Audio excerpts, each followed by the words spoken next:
এই দুলটার দিক তাকিয়ে থাকতে থাকতে হুট করে আমি দুলের উপরটা ছিঁড়ে ফেলেছিলাম। সেটা যদিও ভিডিওতে নেওয়া হয়নি, তারপর মনে হলো এটা দিয়ে কেননা ওই ট্রেন্ডি রিংগুলো বানানো যাক। মানে এটাকে বলা হয় গাজরা রিং, আই থিঙ্ক।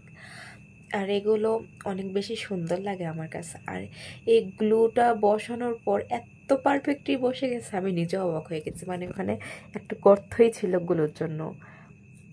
আর এই জিনিসটা অনেক স্ট্রংলি বসে গেছে, এটা সহজে খুলে আসবে না। আর একদম মনে হচ্ছে না যে আমি এটা রিংই ছিল, মানে এটা কানের দুল ছিল, এটা কেউই বুঝতে পারবে না।